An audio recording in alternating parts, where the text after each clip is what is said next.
నమస్తే, welcome to our channel. నేను సౌజన్య. YS Sharmila ఆవిడ కడప నుంచి పోటీ చేస్తున్నారు. బట్ ఏపీ పిసిసి అధ్యక్షురాలుగా కాకుండా కడప ఎంపీ అభ్యర్థిగానే ఆవిడ కడపలోనే ఫోకస్ చేయడం జరిగింది. ఎక్కడికి వెళ్ళినా కానీ జగన్మోహన్ రెడ్డిని టార్గెట్ చేస్తూ ఆవిడ చాలా వ్యాఖ్యలు చేస్తూ ఉన్నారు. సో దీనికి సంబంధించి జగన్మోహన్ రెడ్డి ఒక ఛానల్కి ఇచ్చిన ఇంటర్వ్యూలో చెల్లెలు షర్మిలకి మీకు ఎక్కడ గ్యాప్ వచ్చింది ఏంటనే దానికి మొదటిసారి స్పందించడం జరిగింది. మరి ఆ జవాబు ఏదైతే ఉందో దానికి సంబంధించి వారి అభిప్రాయాన్ని మనతో పంచుకోవడానికి ఈరోజు మనతో పాటు ఉన్నారు చలసాని శ్రీనివాస్ గారు ఉన్నారు. వారితో మాట్లాడదాం. నమస్తే అండి. నమస్కారం. YS Sharmila, YS Jaganmohan Reddy, so వీళ్ళిద్దరికీ గ్యాప్ వచ్చిన సంగతి అందరికీ తెలిసిందే.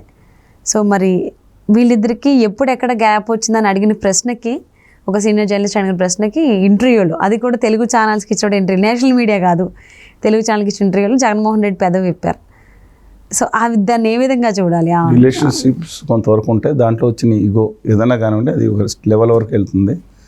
బియాండ్ దట్ రిపేర్ చేయలేమనే ఉద్దేశంతో మాట్లాడుంటారు. కానీ పిసిసి అధ్యక్షురాలుగా ఉన్న అంతకుముందు వైఎస్ఆర్ తెలంగాణ పార్టీ అధ్యక్షురాలు కూడా ఆంధ్రప్రదేశ్కి నాకు సంబంధం లేదన్నారు. ప్రత్యేక హోదా గురించి మాట్లాడలేదు. అసలు ప్రత్యేక హోదా గురించి రాష్ట్రం అంతా మేము తిరుగుతుంటే ప్రత్యేక హోదా గొంతు వినపట్లేదు, ఈవిడ వచ్చారని, ఈవిడ లేస్తేనే కోడి కూస్తేనే లోకం అంతా కూస్తుందని కోళ్ళు కొన్ని అంటుకుంటాయంట. అలా బయలుదేరారు. ఆవిడ దారుణంగా మాట్లాడుతున్నారు. అంటే మిగతా వాళ్ళు చేసిన త్యాగాలు కానీ ఆత్మత్యాగాలను పక్కన పడేసి ఈవిడ వచ్చి రాజన్న బిడ్డ వచ్చేసింది, ఈవిడ వచ్చిన తర్వాత రాష్ట్రం అంతా బయలుదేరింది. మిగతా వాళ్ళు చేసిన త్యాగాలు కనపడుతుంది, ఈవిడతోనే భజన చేయాలి అందరూ కూర్చుని. సరే అది పక్కన పెట్టండి. రాష్ట్రానికి పెట్టిన దౌర్భాగ్య స్థితులు ఇయ్యానండి, ఇలాంటివే. ఆంధ్రప్రదేశ్ కోసం, అక్కడ సమైక్యాంధ్ర కోసం ప్రాణ త్యాగాలు చేసిన గుర్తుంచుకోరు. ప్రత్యేక హోదా కోసం నిరంతరం 10 సంవత్సరాల నుంచి జెండా నిలబెట్టి ప్రాణాలు పణంగా పెట్టి ఆమరణ దీక్ష చేసిన వాళ్ళు కూడా గుర్తుంచుకోరు. ఈవిడ వచ్చేసింది, నాకు ఆడపిల్ల ఎడపిల్ల అని మాట్లాడి వచ్చింది.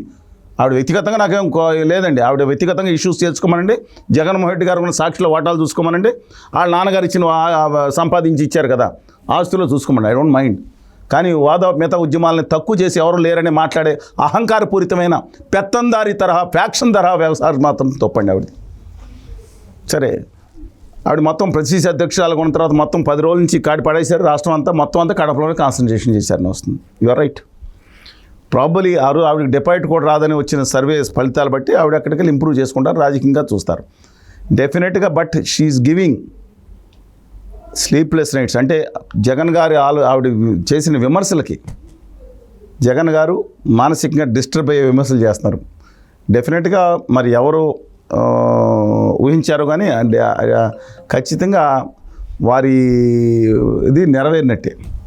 ఎందుకంటే జగన్ గారు మామూలు ఫోకస్ చేయటం కంటే డిస్టర్బెన్స్ చాలా ఎక్కువ ఉండే. ఆవిడ ఖచ్చితంగా వైఎస్ఆర్ తెలంగాణ పార్టీ అధ్యక్షురాలుగా తెలంగాణలో వేలాది కిలోమీటర్లు పాదాల మీద నడిచి పాదయాత్ర చేశారు. ఆవిడ చూశారు కదా. ఆవిడ రేవంత్ రెడ్డి గారిని ఏం తిట్టారు, అసలు మనుషులనే వాళ్ళు చెవులో రక్తాలు గారిపోతాయి.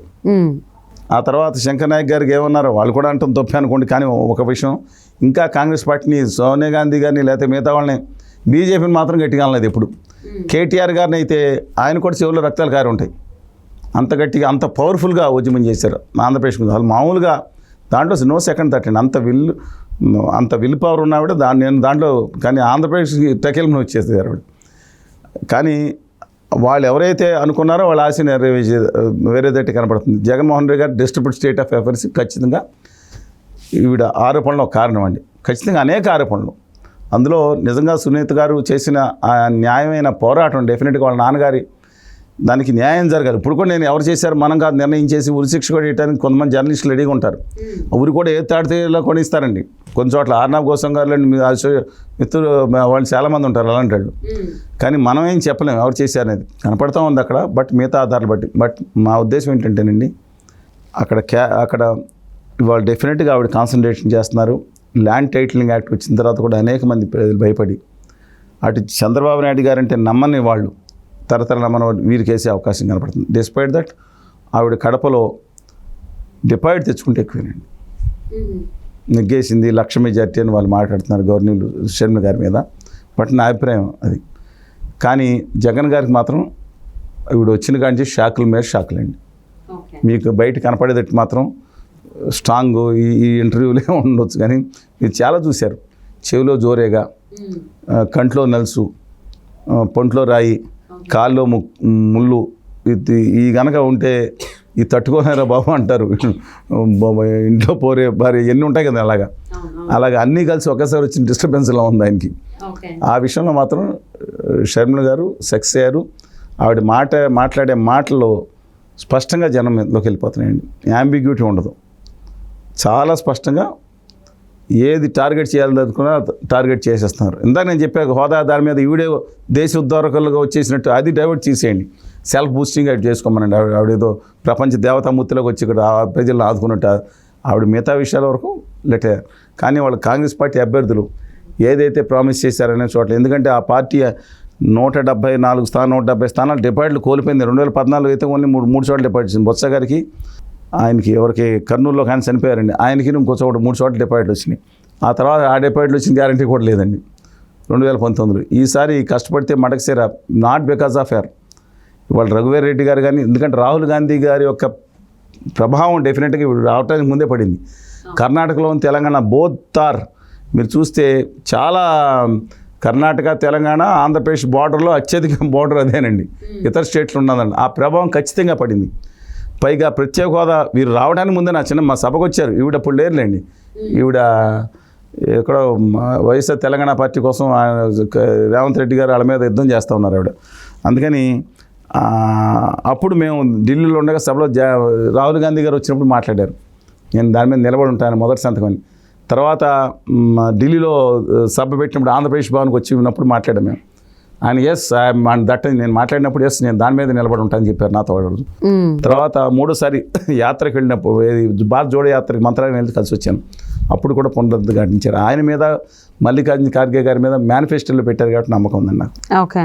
కానీ సరే ఒకటి మాత్రం చెప్తున్నాను, షర్మిల గారి విషయంలో ఓట్లు అంటే ఆవిడ ఇంపార్ట్ రావడానికి ముందే కాంగ్రెస్కి వచ్చింది. కొంత ఈ జగన్ గారి డిస్టర్బెన్స్ మాత్రం క్రియేట్ చేస్తుంది. ఎన్నికల్లో గెలవాలని చెప్పేసి అన్నయ్యని ప్రతి చోట టార్గెట్ చేస్తున్నారు. చేసినా సరే ఆవిడ ప్రభావం అనేది నాకు ఆ డిస్టర్బెన్స్ కి చాలా బాగా పనిచేస్తున్నారండి. ఆడావిడ మీడియా మొత్తం వచ్చేసింది కదా. హోదా ఉద్యమంలో ఢిల్లీలో వందలాది మంది స్టీల్ ప్లాంట్ కోసం మార్చి 8వ తారీఖున అంతకుముందు 3 రోజుల పాటు మేము వెళ్ళి ఆ స్టీల్ ప్లాంట్ కార్మికులు అందరూ కలిసి నిలదీసి జాతీయ సెమినార్ ఇండియా ఇంటర్నేషనల్ సెంటర్లో పెట్టిన ఇంత అక్షరముక్క రాయని మీడియా, ఒక్క లైన్కు 1 సెకండ్ చూపించిన మీడియా వీడి వార్తలను పొద్దునుంచి రోజుల తోటి వారాల తోటి 7 పెద్ద ఉద్యమం చేసిండు, వచ్చి అరగంట ఉంటే ప్రచారం చేశారు. ఆవిడ మీడియా ఉంది, డబ్బు అపరిమితమైన డబ్బులు ఉన్నాయి, సామాన్యమైన డబ్బులు కాదండి, అపరిమితమైన లెక్క పెట్టలేని డబ్బులు ఉన్నాయి అని చెప్తున్నానండి.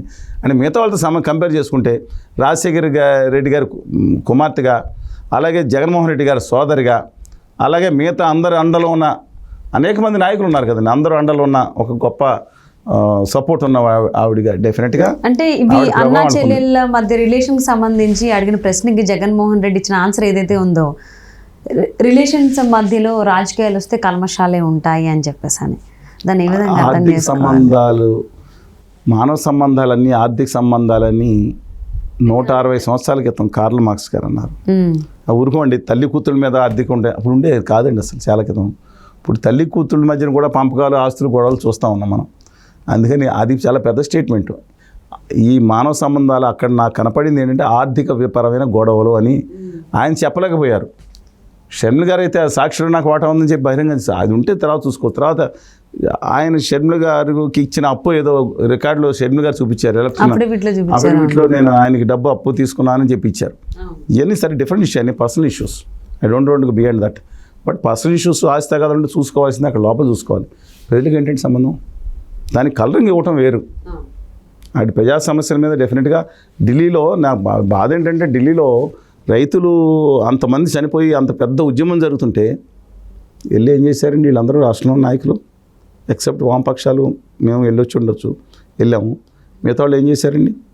ఇప్పుడు ఆయన కనపడిన అర్థం కాంగ్రెస్ ఇప్పుడు నాయకులు అందరూ ఏం చేశారు? వీడు వెళ్ళి సంఘీభావం ప్రకటించి అక్కడ కూర్చుని 4 రోజులు దీక్షలో పాల్గొన్నారా? అన్ఫార్చునేట్, రాజకీయాల కోసం రాజకీయాలు చేస్తున్నారు. Let's wait and see. But ఆవిడ ప్రభావం మాత్రం జగన్ గారి మీద ఉందండి మాసిగా, డెఫినెట్గా, without doubt. Thank you so much. నమస్కారం.